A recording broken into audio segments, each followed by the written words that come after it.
Good afternoon, Salem, and welcome to Season 5 of SHS Today. I'm Lindsay Jones, and joining me at the news desk today is Alfredo Tacuna. This week, we'll take a look at the coronavirus, its effects on students, sports, and school, recent movie updates, conspiracy theories, and much more. But first, Katie Jamer and Ethan Bonerator caught up with Salem High School's Principal Collier to get an update on some of this year's major changes and safety precautions caused by the infamous COVID-19. So hi, I'm Mrs. Collier. I'm the principal of Salem High School.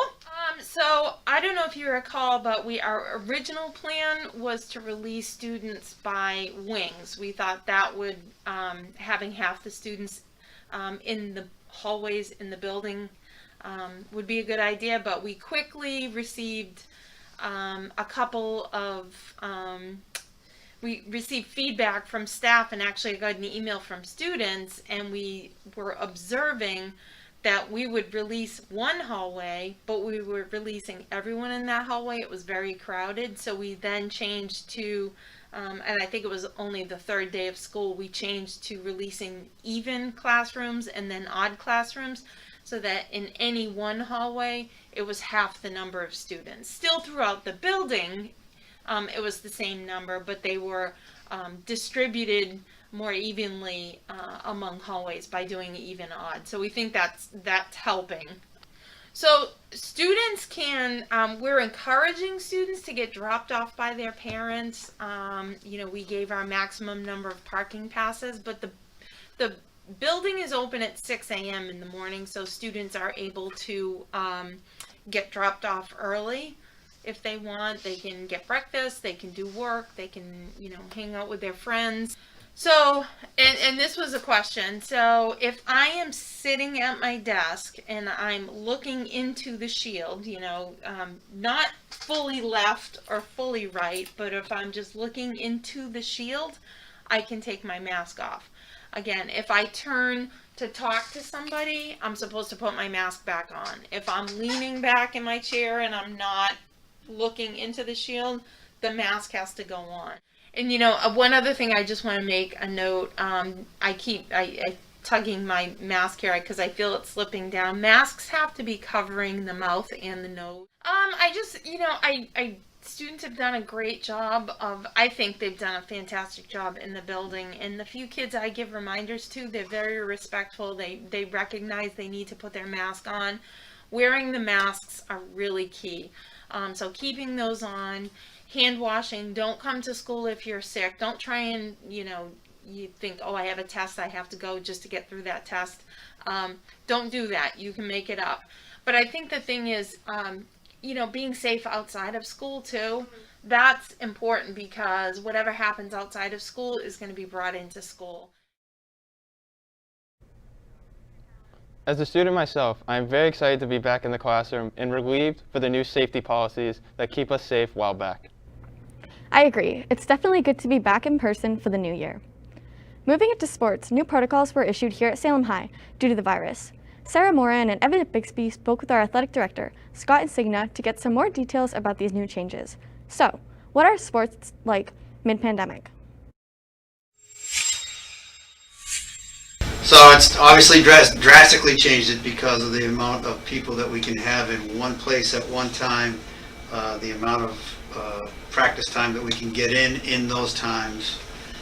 Schedules are completely changed. We have 26 teams over 7 varsity sports, inside and outside. We have the same protocols in the building we do outside the building. Distance learning kids have to follow the same protocols once they get here. Well, when kids use the weight room, you have questions that we ask every kid. We take their temperature, we hand sanitize, then they go do their workout, they glove up, mask up again, and they clean every single item that they touched. There are some other sports that are a little bit different. For instance, golf and cross country, very individualized sports. The thing that we've done is when we play a week's worth of sports, it is that team and us at another school. They are impacted by teams who are able to play. We have done regionalizing of schedules to cut down on A, the contact, B, the transportation, and C, the amount of time that people spend doing all those things. The Department of Health and Human Services is one that really makes that call. It's not a call that I have to make. The plan for other schools, if it stops other schools, much like it stopped Wyndham from playing, we still have the latitude to schedule games and activities with schools that are still in our region because the playoffs have changed. The playoffs aren't based on records anymore. They are open tournaments, which means it doesn't matter who you play and how many times you play. There'll be a different process for that postseason if we actually get to it. The NBA is back with a multitude of changes for the playoffs. They have created a personal bubble for all the players and coaches to continue their games in a safe manner. Angel Connor and I asked kids around Salem High what they think about the bubble. On the night of Wednesday, March 11th, 2020, a night that all NBA fans will never forget, the regular season got suspended due to Utah Jazz player Rudy Gobert testing positive for COVID-19. The Monday prior, the Jazz had a morning practice. Post-practice, Gobert headed to the booth and answered some questions. After the interview, he jokingly touched all the mics and seemed to not take the coronavirus seriously.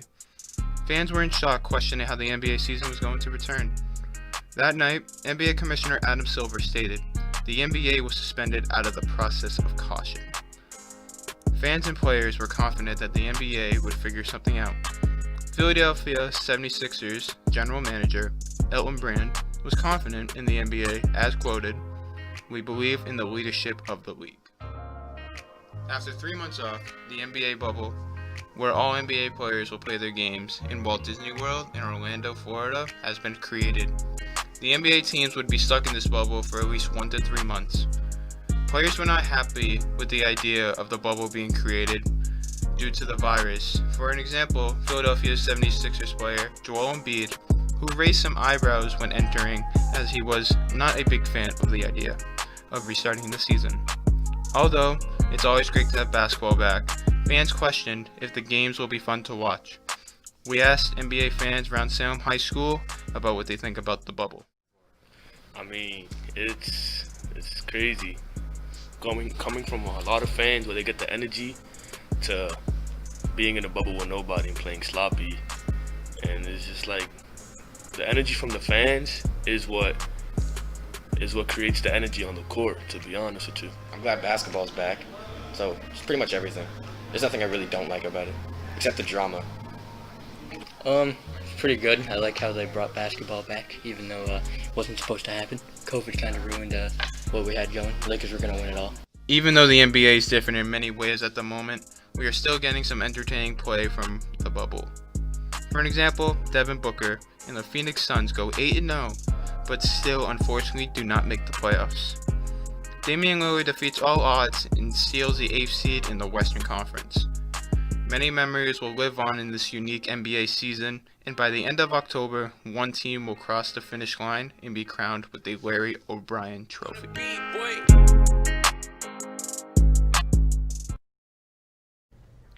Being an NBA fan at the moment is amazing. Lots of competitive basketball and fans eager for its return. I personally got the Celtics winning it all this year. On a lighter note, Nina Galvez is back with Films in a Flash, bringing updates on movie theaters, the movie industry, and where they are now.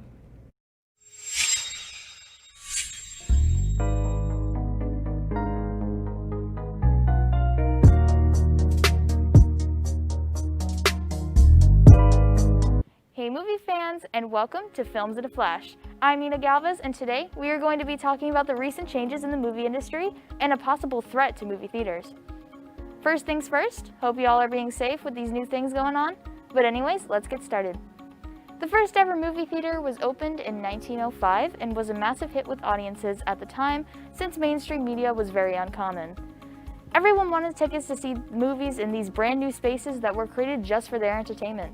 Fast forward a couple hundred years and we can now watch movies from our comfort of our own couch, and not just movies but TV shows as well. This led to a rapid decline in the amount of patrons that went to movie theaters, as people didn't see the sense of going to them if they could just watch these movies at home. Since that's settled, let's discuss money. When a new movie is put in a theater, that theater gets a percentage of money from the developer of that movie.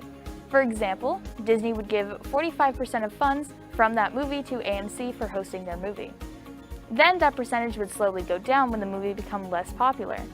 That's why movie theaters make room by getting rid of old movies for more popular ones. More money. Now that I explained that, let's talk about the threat. COVID. No one has gone to movie theaters since the pandemic that I know of, but believe it or not, that isn't a movie theater's main threat. It's the movies Trolls World Tour, Scoob, and Mulan that the movie industry should really be scared of right now. What a combination, right? Well, despite these three movies having nothing in common for plot, all three movies came out during COVID on their respective movie platforms.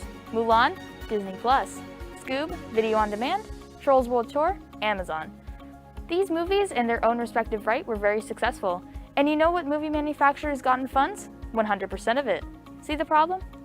Companies now know that they could skip the movie theater step entirely and still have a successful film while keeping 100% of the money they make.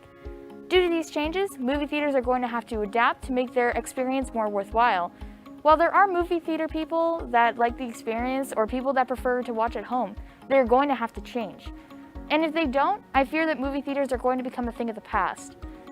Someone around here is playing Jumanji, and whether movie theaters get trampled by elephants or not is up to us. Anyways, that's been Films in a Flash. Stay safe out there. Thanks, Nina. Now onto the well-known app as TikTok is being accused of having many privacy issues. SHS's very own Alyssa and Amy go deeper into this to figure out if TikTok users should be worried about using this app. In early August, Trump issued an executive order concerning the fate of TikTok. It must be bought out by an American company. If not, the app will be banned in the US the week of September 20th. So why hasn't it been bought out yet?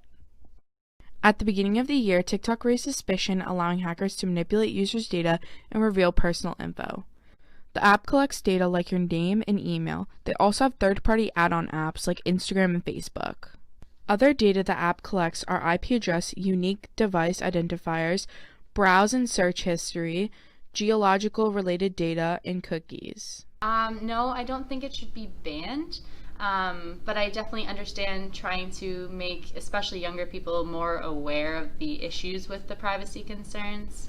No, because that's just like wrong. It feels like you should not be able to do that. I think it should be modified. I know there are interested U.S. parties that are interested in purchasing it, which China's not too happy about. But I think probably to preserve people's privacy, I think there has to be a modification of it.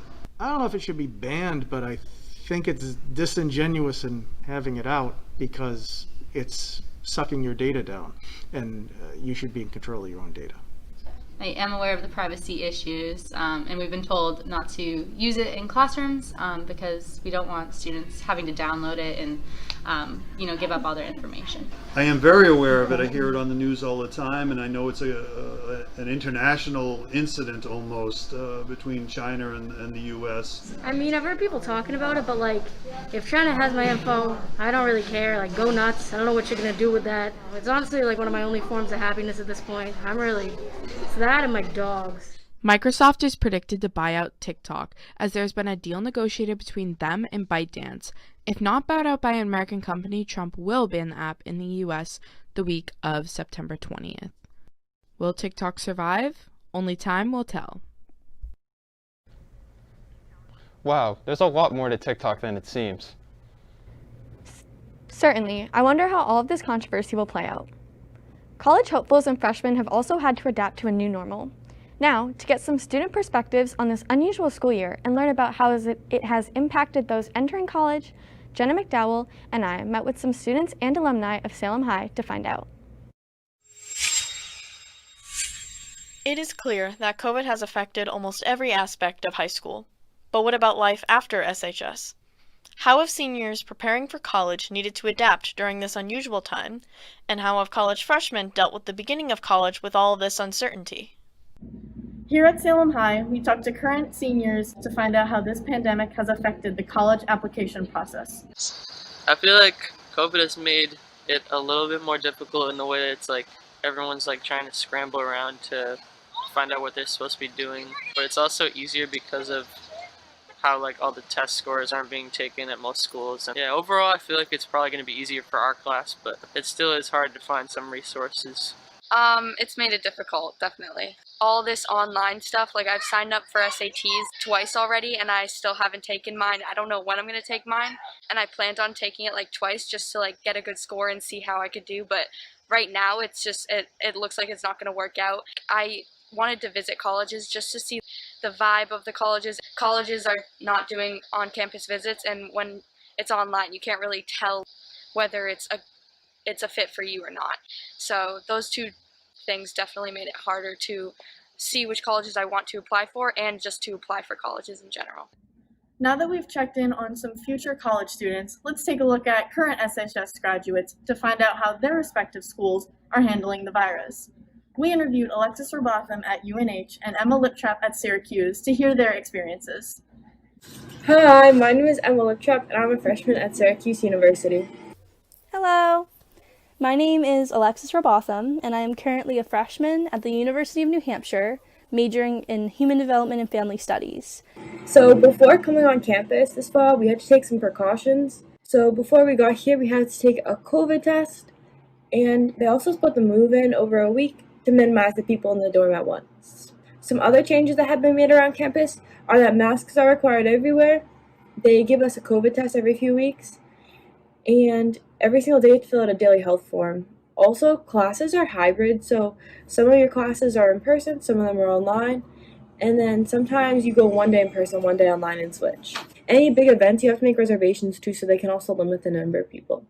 UNH, I'm proud to say, is allowing students to come on campus for the fall semester. I'm currently living in a dorm on campus, and I have 3 classes online and 1 in person. We're all taking hybrid classes, and it's a lot to get used to, but it's awesome to be able to be on campus and have the full college experience like I've always wanted.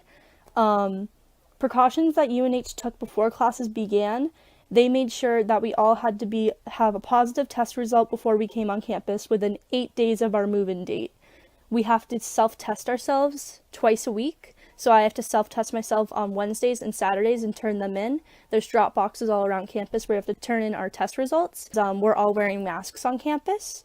Everywhere we are in public, even if you're in the halls of your dorm, even if you're in the bathroom, you have to be wearing a mask at all times. They're only allowing singles and doubles this year. Additionally, all of the tables inside have barriers, and all of the meals in the dining halls are grab and go as well. It has definitely been a change of life here, but I'm very happy to be continuing my education in a very safe environment, and I'm happy that I'm able to get this college experience even though we're in very uncertain times. With the coronavirus having us stuck in our homes for more than usual, Andrew and Taylor go around the halls of Salem High to ask students what it was like to be quarantined.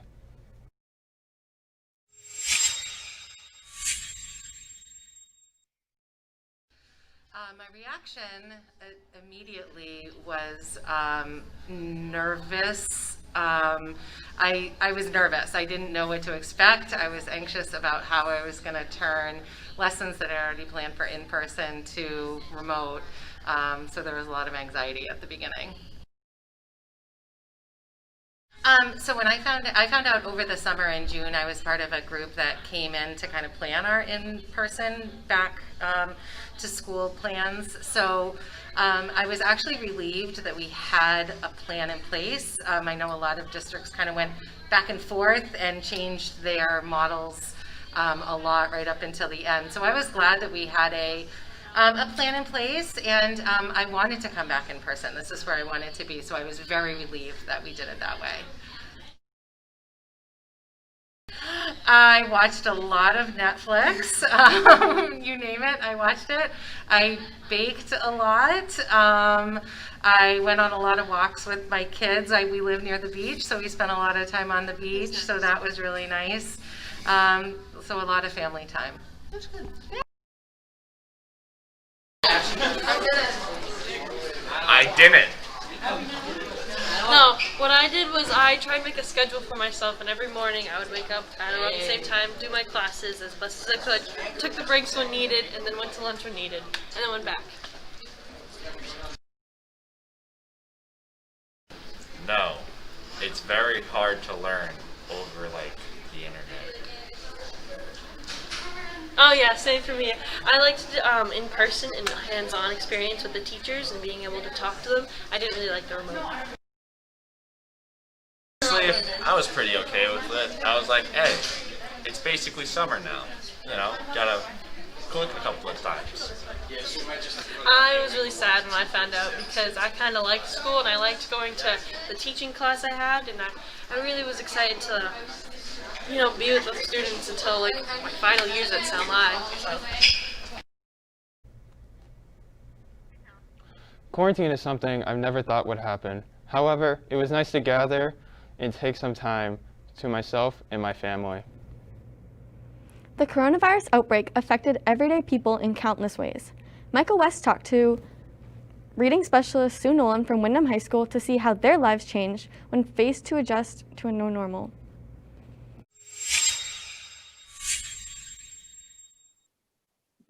So when we first found out about COVID-19, I didn't think too much about it because, in my lifetime, there've been other scares like that with SARS and swine flu. So I didn't think too much about it until I started seeing the reports out of New York. I took it very seriously because I have asthma, and also my elderly mother lives with us. So from as soon as school closed, we did a lockdown, and we basically, except for work, been doing that ever since. So no restaurants. We haven't got together with friends and family except through Zoom or, outside socially distant. And even that, not too much. So it really has affected a lot in terms of groups and getting together with people. For my daughter, she graduated in May, June. It had a big impact. She didn't have prom. Graduation was postponed, and then it just sort of wasn't the same. We didn't have the graduation parties and all of that. So everything, our lives have we're looking at it as we're on hold for a bit until we get a vaccine, until things start to kind of calm down. I'm very happy to see that the hospitals seem to be really on top of how to manage the symptoms instead of that high number of deaths that we saw initially. The medical field is really learning how to treat this illness, and how it's transmitted as well, and passing along that information.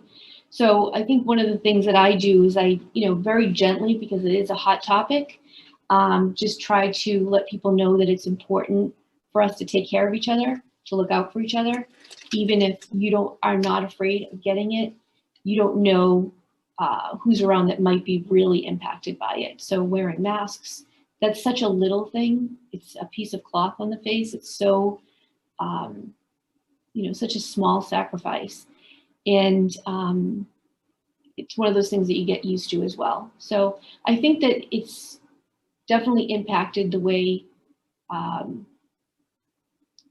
we look at the social contract, personal responsibility, and hopefully we all come to an understanding. But we will get through this. It's temporary. In time, it's probably going to be like a flu where we get immunization every year. But in the meantime, we just have to look out for each other. Okay. COVID-19 is a very serious topic. It has changed so many of our lives in ways we never expected. So make sure you all sanitize your hands and keep practicing social distancing. Lastly, it's a brand new season, which means we have more creative conspiracy theories with Robert Ohms. This week, he will dive into the Mandela effect and get students' opinions around the school about this topic.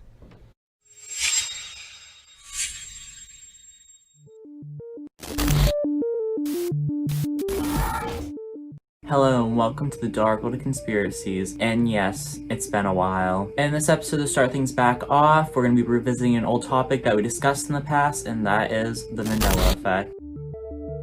It's been Disclaimer before we begin, everything in this is just theories, not fact. Don't take anything as fact, and now let's begin. To re-explain briefly, just because it's been a while, the Mandela effect by definition is a phenomenon in which a large segment of the population misremembers a significant event or shares the memory of an event that did not actually occur, also known as a false memory. The reason why this is interesting is this is not just a small group, this is a large population remembering something that actually didn't happen or misremembering something that did happen. The term was named after Nelson Mandela, who died in 2013 due to a respiratory infection. But a big amount of the population actually remembers him dying in the 1980s during his imprisonment. Now you might be asking yourself, why are you discussing a topic you've already discussed before? Well, to make this a little more interesting, I decided for this episode we're going to actually go and interview people about this topic.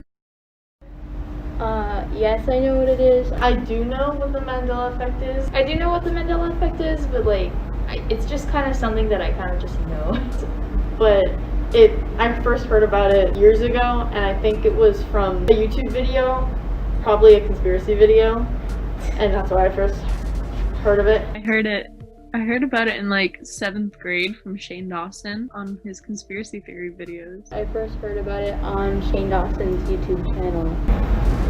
I don't think so. I remember things being like a certain way, and then next thing you know, like it's like completely different. Like the Berenstain Bears is like spelled different now.